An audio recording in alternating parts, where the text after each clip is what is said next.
Bonjour à tous, aujourd'hui dans cette vidéo, je vous montre une restauration que nous avons fait sur un sac de la collection de la société Dupont. Dupont est une société française qui fabrique des briquets en, en métal assez haut de gamme, voire très luxueux, des stylos et de la petite maroquinerie. Et dans leur collection, ils ont de nombreux nécessaires de toilette, nécessaires de voyage, etc. Et ils nous en ont confié une vingtaine à restaurer pour leurs expositions, dont la malle du roi du Siam, dont un certain nombre de choses. Et là, j'ai voulu vous montrer le résultat des 4 premières que nous avons fait, avec la restauration de ce sac qui est un peu particulier, puisque comme vous le savez, nous ne restaurons en général pas de sac à main, mais plutôt pour des problèmes de contrefaçon, des peurs de contrefaçon. Et ici, on fait une restauration, je pense, assez originale, puisque c'est un sac où le cuir des soufflets a craqué. C'est un problème qu'on retrouve assez fréquemment. Et c'est pour ça que je vous ai montré cette vidéo, parce que je pense que ça peut vous arriver sur ce qu'on appelle des sacs de médecin, en fait, qui sont des square mouse anciens en cuir. Là, vous avez un nécessaire de toilette. euh, vous avez une malle dans le bas du sac et un sac à main dans le haut.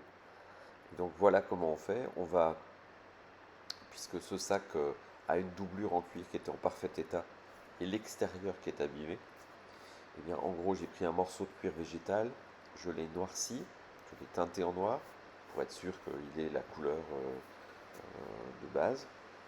Ensuite, je gorge l'intérieur et l'extérieur de cette partie en cuir de néoprène. La néoprène, la colle contact. On attend que ça sèche et en cette période de l'année, nous sommes en juin-juillet, c'est pas très long, on peut attendre. Donc je crée en fait un genre de doublure entre la doublure et le sac en lui-même. Et puis ensuite, vous voyez, je viens avec des spatules séparer les deux zones avant qu'elles collent. Puis au moment du collage, tac, on vient appuyer directement sur la partie néoprène. Et mes deux parties qui étaient abîmées sont rejointes les unes aux autres avec à l'aide d'une seconde doublure. Donc ça c'est une astuce qu'on utilise assez fréquemment sur des sacs de ce genre-là.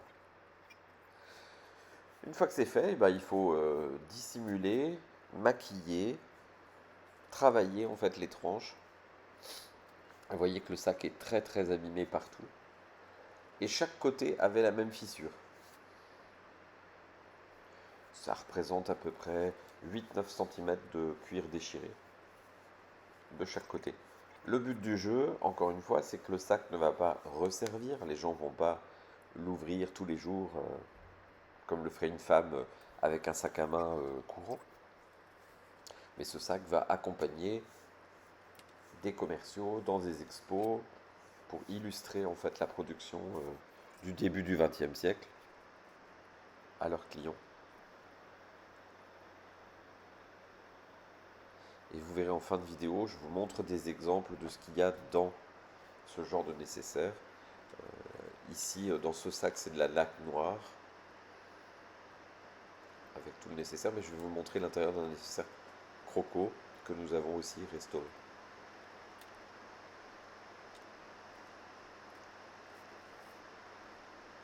Voilà, alors on prend soin de bien boucher les zones. C'est un travail que j'ai fait en plusieurs fois. Ça se fait, là vous le voyez en un seul shot vidéo, mais en fait ça se fait en plusieurs étapes pour fonctionner par couches successives de façon à uniformiser.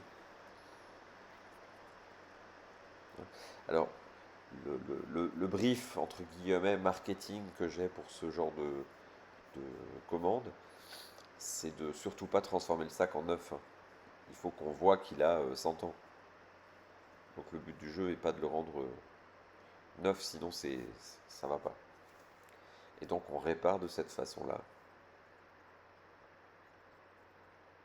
Voilà le résultat. Une fois fini,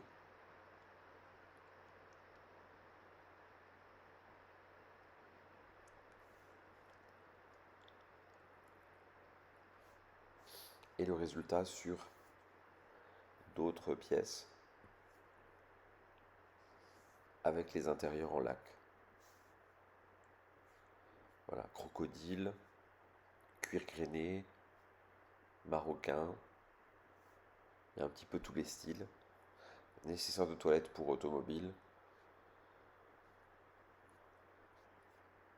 Voilà, merci d'avoir regardé cette vidéo et puis à une prochaine sur d'autres pièces.